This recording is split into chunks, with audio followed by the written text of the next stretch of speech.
سلام بچه ها، به ویدیوی من خوش اومدید. امروز قراره در مورد برنامه‌ریزی صحبت کنیم. این که قراره یه هدفی رو داشته باشیم تا عید، ولی این خودش چند بخش میشه. اگر دوست داشتید با من همراه باشید.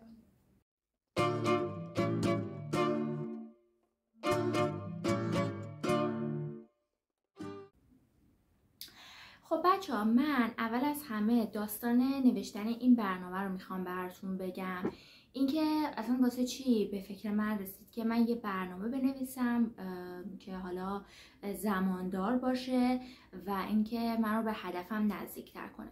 راستیتش من اول از همه توی این چند هفته یه مریضی خیلی سخت گرفتم، هم سرما خورده بودم هم یه مریضی دیگه و واقعا نمیتونستم درس بخونم و این همین باعث شده بود که من حالت ناامیدانه بگیرم، فکر کنم که من دیر شده نمیرسم یا خوب نتونستم جمع کنم، به آزمون نتونستم خوب برسم، یا اون هدفهایی که توی ذهنم داشتم و فکر میکردم که من بهش خواهم رسید در هفته های بعدی، به هیچ کدوم از اونا واقعا نرسیده بودم.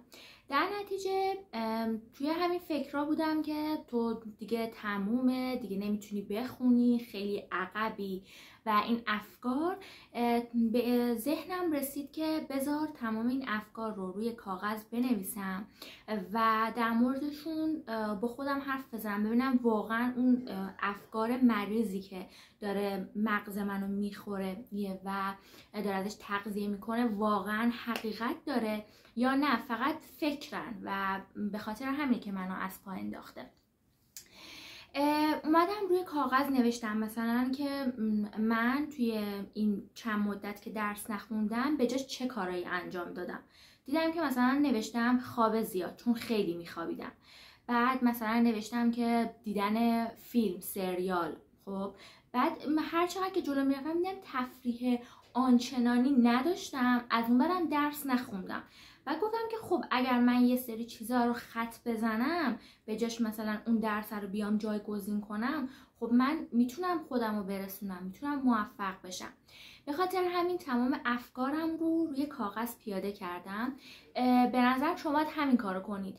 من حس میکنم که وقتی که آدم میاد توی ذهنش مثلا برنامه میریزه، میگه که خب من اگر صبح زود پاشم، اگر این کارو بکنم، اگه بیرون نرم، اگر از این تفریح هم بزنم، به جاش درس بخونم، مثلا میرسم. از اون طرف ذهنم میاد گولم میزنه، نه تو که خوب نخوندی، تو این مبحث رو از 100% نخوندی، تو نه، تو موفق نیستی و اینا. باعث میشه که حس میکنم یه ضربه بخوره به آدم و ادامه نده به اون مسیری که میخواست بره. و نوشتن روی برگه خیلی به من کمک کرد و حالمو واقعا خوب کرد. فهمیدم که هم زمان دارم، هم یه سری از کارام اشتباهه که اصلا من متوجهش نمیشدم و زمان ازم میگرفته. به خاطر همین به نظرم اول یه کاغذ بردارید، بیارید اون افکارتون رو روی کاغذ بنویسید. این که مثلا چرا من درس میخونم، چرا وقتی درس میخونم مثلا این فکر میاد سراغم که تو کامل نخوندی، تو خوب نخوندی، چرا به بقیه بچه‌ها نمیرسی. بعد جوابش هم مثلا اول بنویسیم، بعد مثل یه امتحان بهش جواب بدیم. مثلا من خودم اینجوری بودم که چرا صبح از خواب نمیتونم راحت بیدار شم. به این فکر مثلا جوابشو می‌خواستم بدم، به این فکر می‌کردم که خب شب خیلی حال خوبی نداشتی، دیر خوابیدی، مثلا حتی تو فضای مجازی هم نگشتی ولی دیرم خوابیدی، چون طی روز خواب بودی، الان خب بیداری و میبینی که هیچ سر صدایی نیست، همه جا سکوته، یه اضطرابی میاد سراغت و خب تو چند ساعت بیداری، خب معلومه از اون ور دیرم پا میشی. بعد مثلا با خودم میگفتم که چرا مثلا من توی طی روز زیاد میخوابم، مثلا میدیدم که فعالیت ندارم، هیچ تحرکی ندارم. بعد به خودم گفتم که خب توی این مدت مریض بودی، به خاطر این دلایل. وقتی کنار هم میچیدم میدیدم که آره واقعا منطقیه و خب من میتونم الان درستش کنم، یعنی چیزی نیستش که نشه درستش کرد. بعد یه برنامه ریختم، رفتم مثلا فکر میکردم که همه درس ها رو من باید از صفر شروع کنم، چه میدونم استادا 10 جلسه کلاساشون اومده بیرون من نمیرسم و اینها. وقتی که نوشتم دیدم که علاوه بر اون که من میرسم، حتی ممکنه که زودترم بتونم جمع کنم. مثلا دیدم واسه یه درسی مثل دینی من هر چقدرم که بخوام یه معلمی رو ببینم آخر باید بشینم خودم بخونم، خب چون یه درس حفظیه. پس برای خودم علامت زدم که نیازی به معلم نداری، تو فقط باید یعنی ویدیو درسی نبینی واسه این درس، بشینی خودت تا یه زمانی بر خودت مشخص کنی درس‌ها رو بخونی.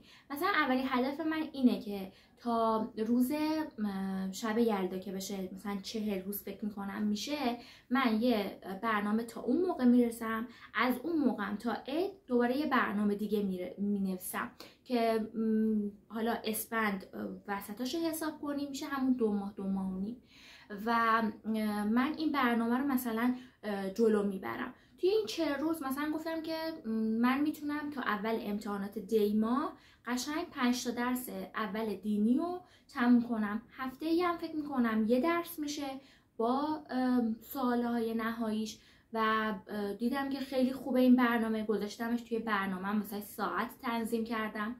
بعد مثلا رفتم سراغ درس بعدی. من خب توی زبان ضعیفم، گفتم که خب اگه هر روز 45 دقیقه بهش اختصاص بدم، یا مثلا اگر ازش میترسم یه رو بذارمش، یعنی 3 تا پارت بذارمش، من میتونم که خودم رو کم کم بکشم توی این درس بالا. یا مثلا رفتم دیدم که خب من یه استادیه مثلا مثل درس فیزیک، خب استاد خوب واسش واقعا نیستش، ولی یه استادی یه مبحث رو خوب درس داده، یه استادی یه مبحث دیگه‌شو خوب درس داده. با خودم گفتم قرار نیستش که من چون از این استاد خوشم میاد یا خوب درس داده توی مبحث آخرم با همین پیش برم. نه، برنامه ریختم که یه سری از مباحث رو گلچین کردم فعلا تا این 40 روز اونها رو بخونم، در کنارش واسه هر مبحث همون استادی که فکر میکنم اونو بهتر یاد داده اونو بخونم. یعنی با چند تا استاد میرم جلو واسه یه درس. و توی برنامه درس دیگه هم همینطور. وقتی اینا رو کنار هم نوشتم، حالا یه برگه از صفحه هفته اولم الان براتون میذارم اینجا، الان چون توی لپتاپمه مشخص نیست. برنامه‌ام نوشتم و اینکه گفتم که اگر من مثلا به یه هفتهش رو اجرا کردم کاملا پرینتش میگیرم و اینکه دیگه شروع میکنم ادامه دادنش. بعد یا با خودکار یا حالا پرینت شده بگیرید که نتونید برنامه رو مثلا تغییر بدید و این باعث بشه که تو موظف شی که مثلا اونو حتما انجام بدی. به نظر من وقتی که مثلا یه هدفی کوتاه مدت انتخاب کنی خیلی به نظرم به درد میخوره. مثلا من فکر میکردم که تا اسفند یه برنامه بچینم، از این ور تموم میکنم، توی عید مثلا تستامو میزنم، بعد هی از این ور یه چیزی میمد گولم میزد تو هنوز وقت داری، فردا شروع کن، پس فردا شروع کن. و همچنین رفته دیدم که 2 هفته گذشت و من شروع نکردم. پس یه برنامه کوتاه مدت نوشتم، اما مثلا چند تیکه، یعنی 40 روزی تا آخر آذر، بعد دوباره شروع میکنیم تا آخر بهمن و بعدم که حالا اگر ویدیوهامون تا وسطای اسفند تموم میکنیم و دیگه میبینیم که خوندیم، دیگه یه دور حداقل کتابا رو خوندیم، تستی ازشون زدیم و دیگه حالا اونجا دیگه کارهای اتمامی رو انجام میدیم. بخاطر این هدفهای کوتاه مدت به نظرم خیلی به آدم کمک میکنه و اینکه هم حالتو خوب میکنه، چون میدونی یه برنامه داری که مثلا به خود قرار گذاشتی تا 40 روز دیگه یه کار درخشان انجام بدی. از طرف دیگه من توی این برنامه نوشخوارهای ذهنیم هم نوشتم. مثلا همیشه توی ذهنم این میومد که تو وقتی که این مبحث رو میخونی، چرا وقتی میری تستش رو بزنی 50% میزنی؟ تو پس خوب نیستی، در صورتی که بابا شاید اون مبحث سخته. و وقتی که واسه خودم نوشتم متوجه شدم که بابا حتی رتبه 1 اون مبحث رو 100 نمیزنه، یا وقتی که میخواست شروع کنه سخت شروع کرده، بلد نبوده، آزمون خطا کرده. پس برای خودم نوشتم که اشکال نداره از این مبحث تو مثلا کم زدی، دفعه بعد تقویتش میکنی. برای تقویتش حالا باید چیکار کنی؟ دوباره بری کتابو بخونی، بری کتاب تست بزنی، بری ویدیو ببینی. اینا رو مثلا با خودم سوال جواب کردم و تا جایی که تونستم به نتیجه رسیدم. و مثلا یکی از نوشخواری ذهنی دیگه این بود که بچه‌ها الان مثلا به آزمونا رسیدن، دارن با آزمونا جلو میرن، ولی دیدم که نه، من مثلا خیلی رو دارم میبینم که مثلا میگن ما تو همه مباحث به همه آزمون نرسیدیم و توی یه سری از مباحث آزمون داریم جلو میریم. خودم هم اینجوری بودم وقتی که یادم اولین آزمون قلمچی رو دادم، من همه مباحث رو نزدم ولی یه تراز خیلی خوبی بهم داد. مثلا توی عمومی‌ها فکر کنم ترازم 6000 خورده‌ای 7000 بود از که اون بود، و توی مثلا تخصصی 12 تراز فکر کنم 5000 خورده‌ای گرفتم. بعد توی پای ترازم پایین بود، خب چون من نخونده بودم پایه رو، مثلا زیست شناسی 0 زده بودم، فیزیک 0 زده بودم، ریاضیشو 0 زده بودم، خب معلومه من تراز خوبی نمیده. بعد فهمیدم که نیاز نیستش که من همه مباحثی که آزمون به میگه رو باهاش جلو برم، نه، من میتونم توی یه سری از مباحث کنتر پیش برم، توی یه سری از مباحث جلوتر مثلا جلو برم. مثلا اگر درس دینی گذاشته تا نمیدونم درس 10 تا درس 8، من نیازی نیست مثل اون بخونم، من تا دیما همون 5 تا درسی که بودجه بندی همین امتحانات به همون میرسم، ولی خوب میخونمش، با نهاییاش میخونم، با یا عالمه سوال میخونم که دیگه نیاز به برگشتن نداشته باشم، فقط دوره بخوام بکنم.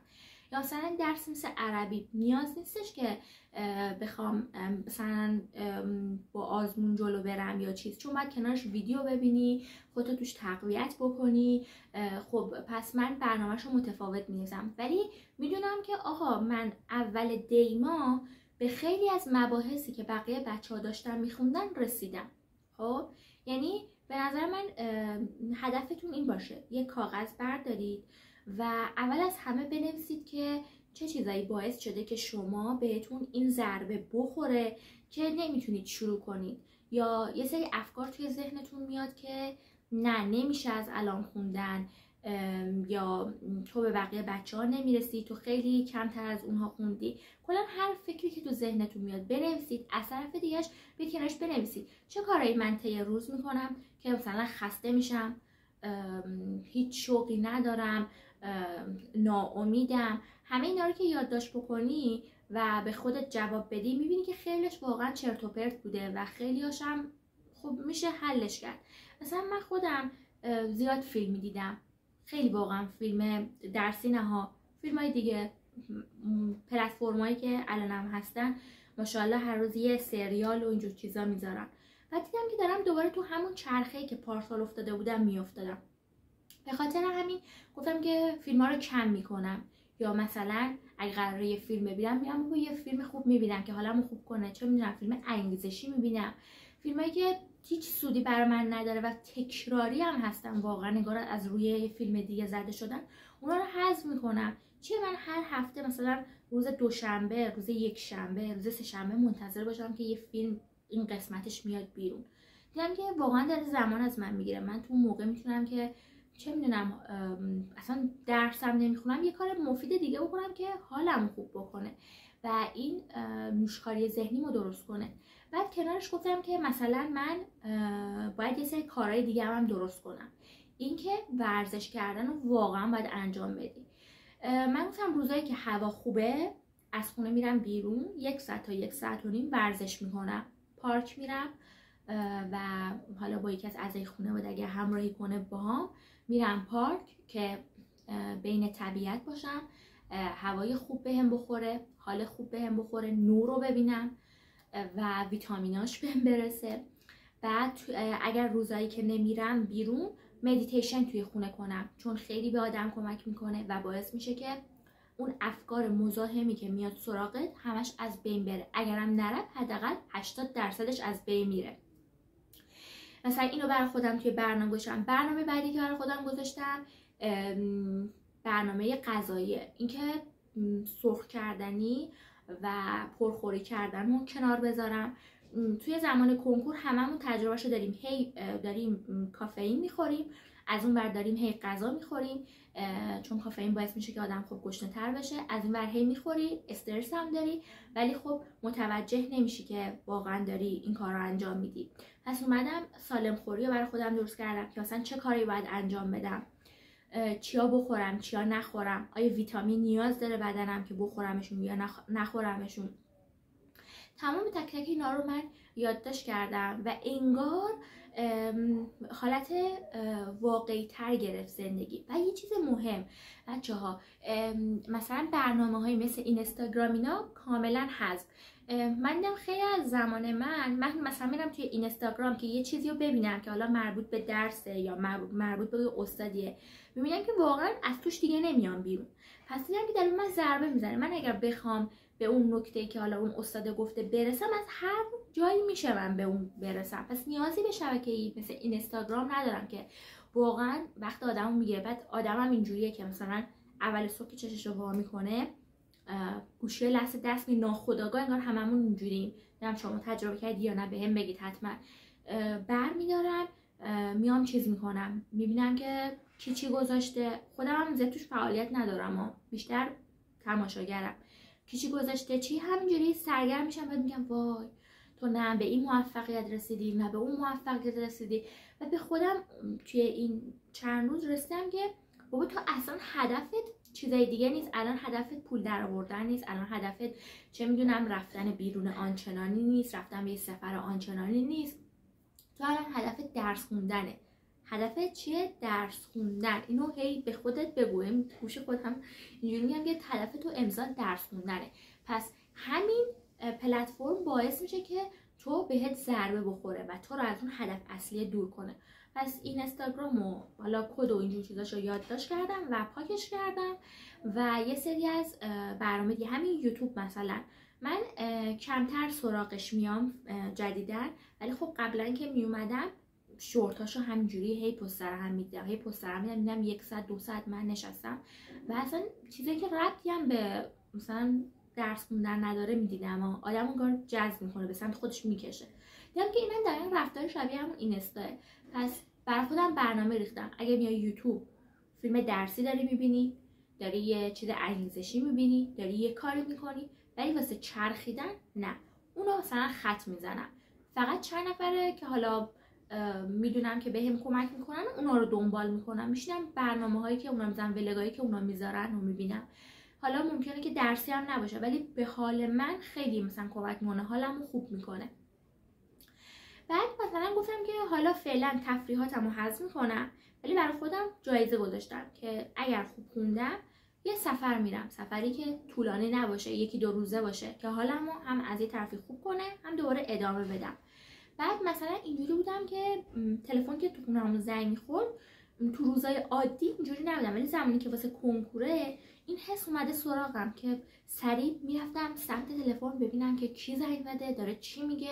بعد یه موضوعاتی که اصلا به من ربطی نداره، رو زندگی من تاثیر نداره، میشنیدم و یه چند روزی درگیر بودم. وای فلانی این کارو کرد، چرا این کارو کرد مامان، مثلا هی بحث میکردم و میبینم که اصلا هیچ نتیجه‌ای واسه من نداره.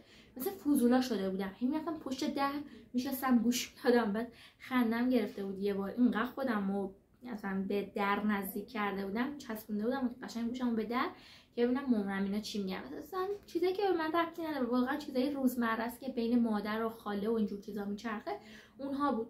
مثلا گفتم اینو باید درست کنم. یا توی خونه اگه نمیتونم اون لحظه درس بخونم، خودم به کتابخونه برسم. توی کتابخونه نتونستم درس بخونم، توی خونه بخونم. بعد بچه‌ها هم راستی این نکته مهمم خواستم بگم، ساعت مطالعه. من اول فکر می‌کردم که باید 10 ساعت کامل درس بخونم تا به اون هدفم برسم. بعد 2 روز میخوندم، 1 روز نمیخوندم، 1 روز میخوندم، 3 روز نمیخوندم. مثلا اینجوری شده بود. بعد به خودم قرار گذاشتم که نه، 1 هفته کامل فقط 5 ساعت تا 6 ساعت درس میخونم. وقتی خودم رو تقویت کردم، مثل ورزش کردن میمونه. شما وقتی میری باشگاه هم روز اول بهت نمیگه که فلانی بیا دمبل چه میدونم 3 کیلویی 2 کیلویی بردار، که خب بهت از این دمبل کوچیک نیم کیلویی میده، با اون میگه بزن، یه خورده که راه افتادی بهت هی تمارین سنگین تر میده. خب توی زندگی همه اینا همین جوریه. پس توی درس خوندن هم اینجوریه، یعنی ناراحت نباید باشی که تو ساعت مطالعات کمه. تازه بچه‌ای که مخصوصا مدرسه میرن، اونایی که مدرسه میرن که کلا سواس کارشون، اونا بیشتر از همه باید درس بخونن، چون هم صبح دارن میرن مدرسه هم از اون برن باید بیان خونه درس بخونن دیگه. مثلا اونا میتونن از ساعت 4 بعد از ظهر شروع کنن تا 11 5 ساعت واقعا مفید درس بخونن. صبحم قبل مدرسه 1 ساعت میتونن بخونن، 6 ساعت، یعنی بخوان اول کار شروع کنن. به خاطر این برای خودم قرار گذاشتم که 7 روز اول همون 5-6 ساعت رو بخونم، هم عمومی هم تخصصی‌ها.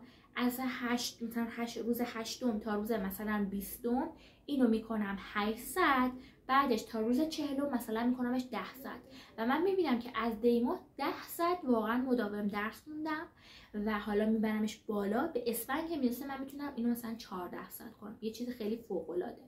ولی اینجوری نباشه که من مثلا الان بخوام 8 ساعت 10 ساعت بخونم، یه روز نخونم، 2 روز نخونم وسطش. خب این به درد به نظر من نمیخوره. اگر روزی 1 ساعت هم آدم درس بخونه ولی واقعا این مداوم باشه، یعنی اگه به من بگن شنبه تا جمعه کدوم روزشو نخوندی، بگم نه من همه روزا رو خوندم، ولی این مداومت رو داشته باشم. اینجوری نباشه که یه روز خونده باشم یه روز نخونده باشم. و ساعت مطالعه‌ام درست کردم، مطابق با همونم برنامه ریختم. یعنی مثلا گوشم 45 دقیقه زبان میخونم، از این 5 ساعت 2 ساعتش مهم زیست شناسی میخونم، 1 ساعت شیمی میخونم، امروز باید ریاضی بخونم، فردا مثلا جاش فیزیک میخونم. برنامه رو مثلا تطابق دادم. یا مثلا اگر که تونستم 1 ساعت بیشترم میخونم که اگر مثلا توانایی داشتم اون روز خیلی حالم خوب بود 1 ساعتم بیشتر میخونم، یه چیزی از مبحث فردام کم میکنم. خب اینم خیلی مهمه بچه‌ها برای خودتون بنویسید که تو چقدر توانایی داری. تو وقتی میای خونه، از مدرسه میای خونه، چقدر توانایی داری درس بخونی؟ آیا اول نیاز داری بخوابی بعد پاشی درس بخونی، یا نه اینقدر هنوز توانایی رو داری از بعد مدرسه شروع کنی درس خوندن، مثلا بعداً بخوابی یا آخر شب بخوابی؟ خود بعد اینا رو هماهنگ کنی. آیا بدن من ویتامین کم داره، آهن کم داره، میرم یه آزمایش میدم که از الان مشکلی پیش نیاد، چشام ضعیفه یا نه، برم چشم پزشکی چشامو یه دقیقه نشون بدم به بینایی سنج ببینه که چشم من ضعیف هست یا نه. اینا خیلی بچه توی روند درس خوندن میتونه کمک کنه. وقتی هم نمیگیره، شاید 2 روز نهایتا وقت تو بگیره که این برنامه رو بنویسی. خب یعنی اینجوری نباش که همین امروز بنویسم فردا بسم الله بگم شروع کنم، نه، تو واقعا امروز و فردا بشین یه برنامه خوب برای تا 40 روزه تا آخر آذر بنویس. شب یلدا هم کیف کن، برو بیرون، برو مهمونی و به خودت افتخار کن که توی این 40 روز تو تونستی کارهای مفیدی انجام بدی. ولی حتما بچه‌ها انجام بدید. به نظرم که میتونه یه چالش فوق‌العاده باشه. اگر هستید پایه‌اید، بیایید با هم دیگه این رو ادامه بدیم. من سعی میکنم تا جایی که میتونم حالا توی هفته ولاگ بذارم. حالا مثلا اگه بتونم 4 شنبه ها، 3 شنبه ها، 2 شنبه ها ولاگ بذارم که هم یه امیدی باشه برای خودم، هم یه امیدی باشه برای شما. من خودم کسایی رو که مثلا در مورد درس و کنکور اینجوری حرف میزنن میرم میبینم، واقعا حالم خوب میشه. میبینم که آره من فکر میکردم که من مثلا این اشتباهات رو دارم، فقط بعد میدیدم که نه، اونم داره همین خطاها رو میکنه.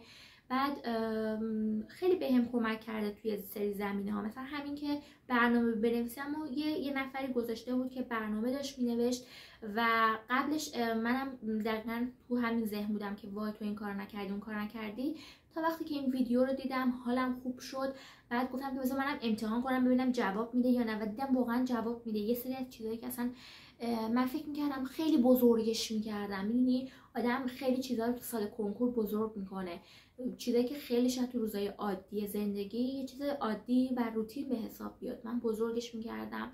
ولی وقتی که این برنامه رو نوشتم دیدم نه، اونقدر بزرگ نیستم. من هدفم بزرگ هست ولی برای رسیدن به اونقدر اون چیزایی که نیازه که انجام بدم بزرگ نیستن و میتونم که با یه سری از کارهای ساده، حذف یه سری چیزا و جایگزین کردن چیزهای بهتر اون در زندگی بتونم به اون هدفم برسم. پس شروع کردن از الان به نظر من دیر نیست، فقط اینکه یک امید خیلی زیادی میخواد و یه برنامه خیلی خوب میخواد. برنامه رویایی هم نه، یه برنامه‌ای که واقعی باشه بچه‌ها. من خودم قبلا اینجوری بودم که برنامه‌ای که مینوشتم برنامه‌ام رویایی بود. از این درس 6 تا میخونم، از اون درس 5 تا میخونم. من باید روزی از این درس 3 ساعت بخونم، از اون درس 4 ساعت بخونم. بعد می‌دیدم که من از 24 ساعت 20 ساعتشو برنامه ریختم و خب این واقعا منطقی نبود. یه مبحثی که شاید به 2 ساعت نیاز داشت، من برای 30 دقیقه وقت گذاشته بودم. یا یه مبحثی که 30 دقیقه وقت نیاز داشت واسش، من میترسیدم ازش زمان برای زیاد گذاشته بودم، تو باید 4 روز این 30 دقیقه رو بخونی، مثلا اینجوری بودم. ولی اومدم همه رو درست کردم، واقع بینانه نوشتم که واقعا تو میتونی 1 ساعت اینو بخونی، 1 ساعت تمرینش کنی. اینجوری مثلا به خودم دستوری میگفتم، با عصبانیت دیدم که مثلا گفتم نه نمیتونم اینو، بعد میگفتم مثلا اون یکی درس میگفتم آره میتونم. مثلا میگفتم که اولش مثلا اینجوری بودم تو هر روز باید بری ورزش، هر روز حالتو خوب کنی. بعد به خودم گفتم آیا هر روز نیازه که تو بری بیرون؟ گفتم نه نیاز نیست واقعا. در هفته 2 بار بری خوبه؟ گفتم آره خوبه، یک مثلا به کلم یه بادی هم میخوره. آیا تو خونه مدیتیشن کنی بهتره یا ورزش بکنی؟ گفتم اگه ورزش بکنم خوابم میگیره، مدیتیشن باعث میشه ذهنم خلوت‌تر بشه، پس مدیتیشن رو انتخاب میکنم. میدونید هی با خودم سوال جواب کردم و یه برنامه ریختم. فکر کنم یه 2-3 روزی وقت برد، اما الان خیالم راحت از بابت اون برنامه. ولی خب مثلا اینجوری هم نیستم که بگم 100% برنامه رو قرار اجرا کنم. من که 0 بودم قراره 70-80% برنامه رو اجرا کنم، ولی همین خیلی عالیه به نظر من و میتونه بهم کمک بکنه و باعث بشه که 40 روز بعد وقتی قراره برنامه دومو بنویسیم بدونیم که چه جاهایی مثلا باید بیشتر بخونیم، چه جایی کمتر بخونیم، اون 20% که حالا نخوندیم رو چجوری جا بدیم. شاید میبینید اصلا 100% برنامه رو خوندیم. امیدوارم این ویدیوی من کمکتون کرده باشه بچه‌ها و امیدوارم که تمام نوشخوارهای ذهنی که باعث میشه آدم به اهدافش نرسه رو شما هم روی کاغذ پیاده کنید و ببینید که بعضیشون چقدر چرت و پرتن و بعضیشون واقعا اصلا ارزش فکر کردن بهشون رو نداره و یه برنامه خوب بنویسید، یه برنامه واقعی بنویسید و اینکه امیدوارم که به اون چیزی که دلتون میخواد تو هر چیزی بچه‌ها برسید و شما رو توی بهترین موقعیت، بهترین جایگاه ببینم. اگر ویدیوی منو دوست داشتید کانالمو سابسکرایب کنید، لایک کنید، کامنت بذارید. بچه کامنت خیلی به من انگیزه میده و با هم در ارتباط باشیم و من حتما توی ویدیوی بعدیم در مورد این که این برنامه رو تونستم جلو ببرم یا نتونستم جلو ببرم، چه چیزایی انجام دادم که حالمو بهتر کرد، همینا رو باتون به اشتراک میذارم. امیدوارم که روزای خوبی رو سپری کنید. دوستتون دارم. تا ویدیوی بعدی فعلا خداحافظ.